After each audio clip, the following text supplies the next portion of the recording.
teman-teman semuanya, selamat pagi.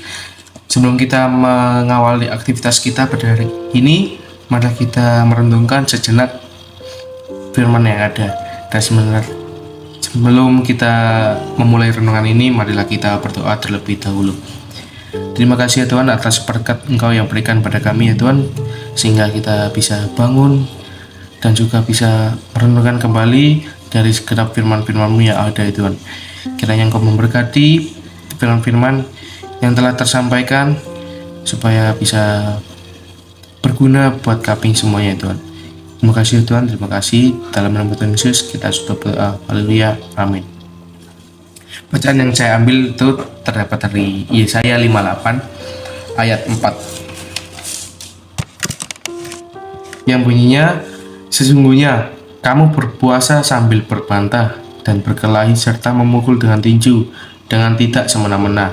Dengan caramu berpuasa seperti sekarang ini, suaramu tidak akan didengar di tempat tinggi. Nah, tema yang saya ambil adalah tentang berpuasa ya. Tuhan itu tidak pernah melihat cara berpuasa secara lahiriah. Yang Ia perhatikan adalah dari hati kita. Puasa seseorang akan menjadi sia-sia jika tidak disertai dengan sikap hati yang benar, atau tetap kita melakukan puasa namun kita tetap melakukan perbuatan dosa, dalam arti kita tuh terbelenggu dalam dosa. Penting sekali kita untuk menyediakan waktu secara khusus untuk berdoa dan berpuasa, supaya dengan pertolongan Roh Kudus itu kita dilepaskanlah dari roh-roh yang jahat selama ini yang membelenggu di kehidupan kita. Roh-roh yang jahat yang dalam arti ini adalah seperti roh kesombongan, roh iri dengki, roh malas, roh amarah, dan juga roh sulit mengampuni. Dan banyak sih roh-roh yang jahat yang kayak membelenggu di kehidupan kita itu. Puasa jenis ini adalah bentuk pertobatan secara pribadi bagi diri sendiri ya. Secara terperinci, jujur dan terbuka, kita mengakui segala dosa dan kesalahan di hadapan Tuhan. Janganlah pernah kita tuh menyembunyikan dosa sekecil apapun. Apapun yang kita sembunyikan dosa, itu pasti Tuhan sudah tahu. Dosa itu harus benar-benar dibereskan di hadapan Tuhan secara tuntas. Jika tidak ya pertumbuhan rohani kita tidak akan pernah maksimal gitu. Dan juga berkat-berkat Tuhan pun akan menjadi terhalang oleh dosa-dosa kita. Karena itulah kita harus menjadi orang Kristen yang benar-benar merdeka.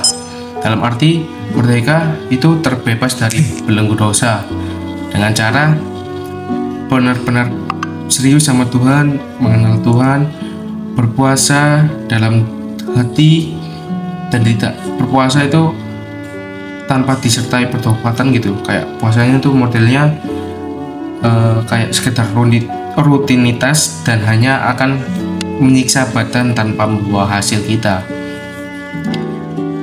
Poin yang saya ambil adalah puasa yang benar adalah puasa yang disertai dengan pertobatan. Olehnya kita dibebaskan dari belenggu dosa dan menjadi seorang yang lebih dari pemenang. Sekian renungan kali ini. Sebelum kita selesai, mari kita berdoa terlebih dahulu. Ya Tuhan, ya Bapa yang kami di surga, terima kasih ya Tuhan, kita sudah melakukan renungan ya Tuhan. Bentar lagi kami akan melakukan segala aktivitas kami pada pagi hari ini hingga malam nanti ya Tuhan. Kiranya Engkau memberkati dan juga menyertai segala perbuatan-perbuatan yang kami lakukan ya Tuhan.